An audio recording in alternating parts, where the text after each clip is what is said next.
फिरोजाबाद में निकाय चुनाव को लेकर सियासी पारा सातवें आसमान पर है। लगातार बयानबाजी का दौर जारी है और इस सब के बीच में एक दुखद खबर बीच में आती है कि बहुजन समाज पार्टी से चुनाव लड़ रही प्रत्याशी के शौहर महबूब बाई का निधन हो जाता है, जिसके बाद लगातार समाज सेवियों सहित तमाम राजनेता उनके यहाँ पहुंचते हैं, उन्हें सांत्वना देते हैं। लेकिन इसी बीच समाजवादी पार्टी के प्रत्याशी मशरूर फातिमा के शौहर नौशाद अली सिद्दीकी प्रेस वार्ता बुलाते हैं और प्रेस वार्ता में सीधे तौर पर तमाम आरोप पूर्व विधायक अजीम भाई पर लगा देते हैं कि किस तरह से उन्होंने इस्लामिक कानून का पालन नहीं किया। उन तमाम आरोपों पर बात करने के लिए भारत 24 के साथ इस समय मौजूद हैं पूर्व विधायक अजीम भाई। स्वागत है सर आपका। धन्यवाद। क्या लगता है, नौशाद भाई ने जिस तरीके से सीधा आप पर निशाना साधते हुए कह दिया कि बच्चों को जिस तरीके से इस्तेमाल किया गया, चंदे उगाई की, आप पर चंदे उगाई का आरोप लगा दिया, सीधे तौर पर उन्होंने यह भी कह दिया कि इस्लामिक कानून के विरोध में जाकर आपने उनकी विवाह को 40 कदम चलवा दिया, तो इन सब पर अजीम भाई क्या कहना चाहते हैं? देखिए, नेगेटिव लोग नेगेटिव बातें करते हैं तो नेगेटिव बातों का जवाब देना ठीक नहीं है, क्योंकि नेगेटिविटी फैलती है। नकारात्मक बातें करना मुनासिब नहीं है।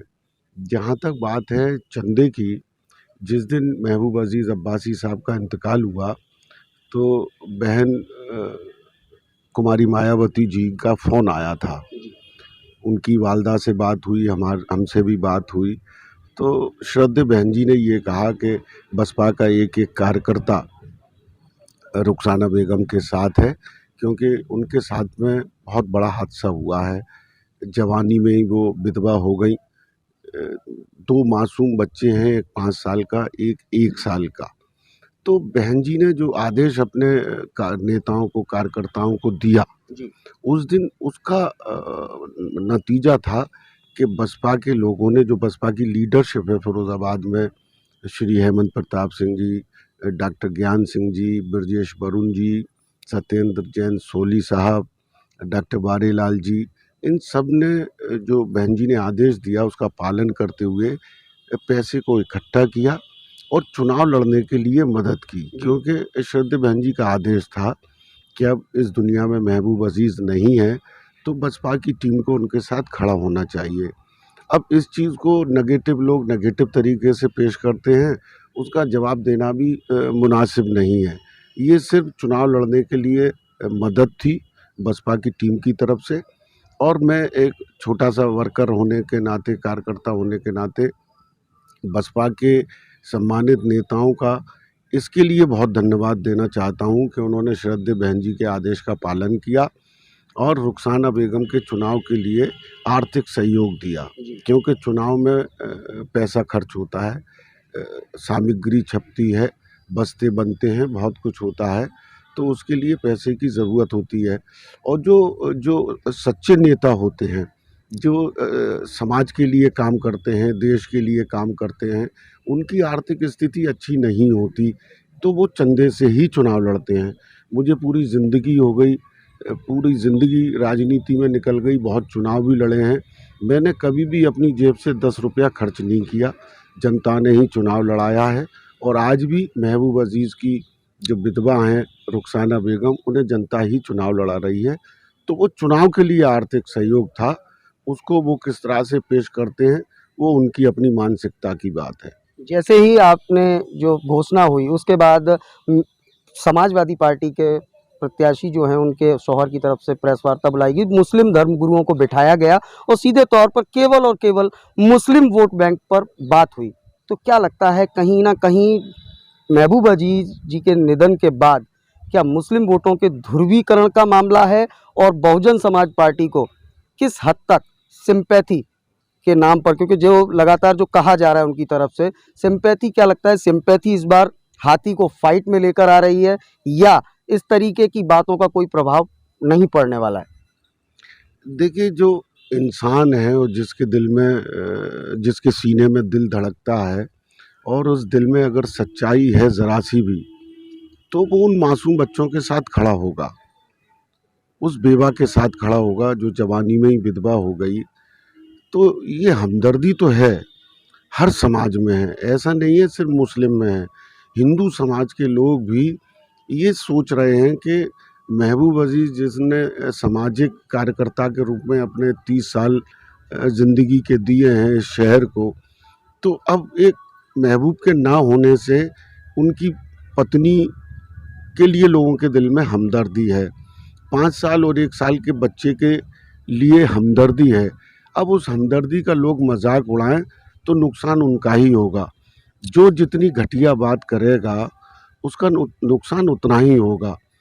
लोगों ने मन बना लिया है कि महबूब अजीज़ के बच्चों के साथ खड़ा होना है, महबूब अजीज़ की पत्नी के साथ खड़ा होना है। इसलिए लोगों का मन है, चाहे वो हिंदू हो मुसलमान हो, सभी चाहते हैं कि रुखसाना बेगम फिरोज़ाबाद की मेयर बने। एक बात उन्होंने भी अपनी प्रेस वार्ता के दौरान कही कि उन महबूब भाई के बच्चों का, उनकी विवाह का, पूरे परिवार का ख्याल वो ताउम्र रखने की उन्होंने घोषणा कर दी कि अगर वो चुनाव से पीछे हटते हैं तो ताउम्र उन बच्चों का ख्याल रखा जाएगा। वहीं उस प्रेस वार्ता के दौरान सीधा आप पर तमाम आरोप लगा दिए कि आप इसमें केवल राजनीति कर रहे हैं। क्या लगता है आखिरकार समाजवादी पार्टी की कथनी और करनी में कितना फर्क लगता है? देखिए, मैं तो वाकई राजनीतिक कार्यकर्ता हूँ और राजनीतिक कार्यकर्ता होने के नाते समाज की सेवा करने के लिए काम करता हूँ। उन्होंने ज़रूर अपने इंटरव्यू में कहा कि वो नेता नहीं व्यापारी हैं। जी। अब व्यापारी का काम तो व्यापार करना है। अब वो क्या उनकी मंशा है, किसे किसे बेचेंगे वो, ये तो वही बता सकते हैं। लेकिन उन्होंने जो आरोप लगाए हैं वो उन तक, उन्हें मुबारक। मैं तो जनता के बीच में जा रहा हूँ, महबूब अजीज़ के बच्चों के लिए अपील कर रहा हूँ, महबूब अजीज़ की पत्नी के लिए अपील कर रहा हूँ और लोगों से यही अनुरोध कर रहा हूँ, गुजारिश कर रहा हूँ कि भाई हाथी का बटन दबा दो ताकि रुखसाना बेगम फिरोज़ाबाद की मेयर बन जाएं। मेयर इसलिए सिर्फ ना बने कि उन्हें अपने आप को मजबूत करना है, बल्कि इस शहर का, हमने पहले दिन जब उन्हें घोषित किया था तो हमने कहा था बसपा का मिशन और बसपा का मकसद ये है कि भारत में इस वक्त इंदौर को नंबर 1 कहा जाता है और है वो नंबर 1। उसको इंदौर को अवार्ड भी मिलते हैं। हमारी मंशा ये है कि फिरोज़ाबाद क्यों नंबर 1 नहीं हो सकता। यहाँ भी तो इंसान रहते हैं, यहाँ भी तो 2 हाथ पैर पर चलने वाले, 2 हाथ का काम करने वाले इंसान रहते हैं। तो हम क्यों नहीं मेहनत कर सकते कि इंदौर की जगह फिरोज़ाबाद नंबर 1 हो। तो मिशन ये है कि फिरोज़ाबाद को नंबर 1 बनाना है। सफाई में, बिजली में, पानी में, जो भी इंफ्रास्ट्रक्चर की ज़रूरत पड़ती है नगर निगम के अंतर्गत, उसके लिए काम करें और फिरोज़ाबाद को नंबर 1 बनाएं। जहाँ तक रुखसाना बेगम की बात है, तो उनके पति का देहांत हुआ है, तो मैंने कहा कि लोगों के सीने में दिल धड़कता है। वो धड़कता हुआ दिल इंसाफ करता है और लोगों का इंसाफ ये इस वक्त बोल रहा है कि उन्हें रुखसाना बेगम का साथ देना है, उन बच्चों के साथ खड़ा होना है और फिरोज़ाबाद को नंबर 1 बनाना है। इसलिए हाथी का बटन 4 मई को दबाया जाएगा और रुखसाना बेगम को फिरोज़ाबाद का मेयर बनाया जाए। आखिरी सवाल, 21वीं सदी का दौर है, देश चांद पर पहुंच गया, लेकिन आज भी पर्दा और पर्दा जैसी बातों को लेकर जिस तरीके से उस प्रेस वार्ता में कहा गया, तो आप इससे कितना इत्तेफाक रखते हैं? क्योंकि कहीं ना कहीं एक तरफ जब महिलाओं को अग्रणी भूमिका में लाया जा रहा है और दूसरी तरफ उन्हें उनके छोटेपन के होने का एहसास भी दिलाया जा रहा है। क्योंकि सपा प्रत्याशी ने सीधे तौर पर जो पर्चे छपवाए थे उसमें उनके प्रत्याशी की फोटो नहीं थी, उनके शौहर की फोटो थी। उनसे पूछा भी गया, लेकिन अजीम भाई को क्या लगता है, क्या इस तरीके आज के 21वीं सदी के दौर में क्या सामाजिक ताने बाने में इस तरीके की कानून की कोई ज़रूरत है? देखिए, क्या ज़रूरत है क्या नहीं ज़रूरत, मैं इस पर कुछ नहीं कहना चाहता। लोगों की अपनी सोच, अपनी मानसिकता होती है। मेरी सोच ये है कि जब मेरी पत्नी चुनाव लड़ी तो पोस्टरों में, बैनरों में उनका फ़ोटो था और उन्होंने गली गली, घर घर जाकर वोट भी मांगे थे और आज भी वो रुखसाना बेगम के लिए वोट मांग रही हैं। रुखसाना बेगम बसपा की प्रत्याशी घोषित हुई, उनके भी पोस्टर में, जो बैनर बने, पोस्टर बने, उसमें रुखसाना बेगम का भी फ़ोटो है। आज के दौर में जहाँ तक अब वो ये कहें मुस्लिम समाज की बात, अभी कश्मीर की एक मुस्लिम बेटी फाइटर प्लेन की पायलट बनी है, फाइटर प्लेन की। मुस्लिम बच्चियां IAS क्वालिफाई कर रही हैं। कप्तान बन रही हैं, कलेक्टर बन रही हैं, मुस्लिम बच्चियां डॉक्टर बन रही हैं, इंजीनियर बन रही हैं। आज आप दबरई में कोर्ट में चले जाइए, कितनी मुस्लिम बच्चियां एडवोकेट हैं। बिल्कुल, एसडीएम बुशरा बानो का नाम आप फिरोजाबाद में ले सकते हैं। यस, बुशरा बानो और ऐसे तमाम हैं। अभी आईएएस का रिजल्ट निकला था तो उसमें करीब 20-22 मुस्लिम लड़कियां आईएएस का कंपटीशन क्वालिफाई किया है। तो ये सोच की बात होती है। उनकी सोच ऐसी है कि उन्होंने अपने पोस्टर में फोटो भी नहीं लगाया। मेरी सोच ये है कि लड़की हो या लड़का हो, मर्द हो, पुरुष हो या महिला हो, दोनों को बराबर से कंधा मिलाकर चलने का अधिकार है। तो आज का ज़माना ये है कि दोनों मर्द और पुरुष और महिलाएं साथ साथ चल रही हैं। मैंने अपनी सोच बता दी कि मेरी पत्नी आज भी गली गली वोट मांग रही हैं रुखसाना बेगम के लिए। रुखसाना बेगम के शौहर का इंतकाल हो गया तो इसलिए वो नहीं निकल पा रही क्योंकि वो गम में डूबी हुई हैं। उनकी अभी ऐसी मानसिक स्थिति नहीं है कि वो बाहर निकल सकें। वो घर में हैं। घर से उन्होंने अपील भी जारी की है एक चैनल पर, यूट्यूब चैनल पर उनके पिताजी ने भी अपील जारी की है। तो हम लोगों ने खुद कहा है क्योंकि वो बहुत तकलीफ में है।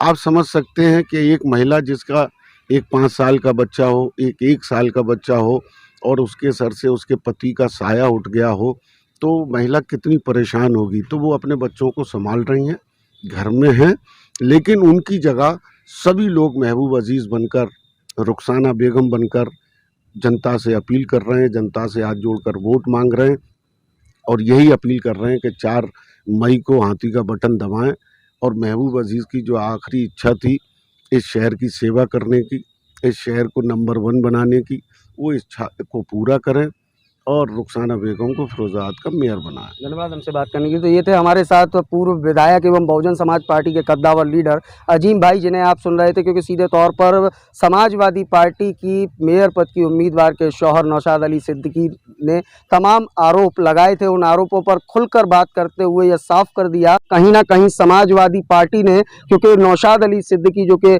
मेयर प्रत्याशी के शौहर है, उन्होंने साफ कहा था कि समाजवादी पार्टी के निर्देश पर पर्चों पर फोटो लगाया गया है। लेकिन सवाल यही उठता है कि आखिरकार पहले क्यों नहीं लगाया गया था।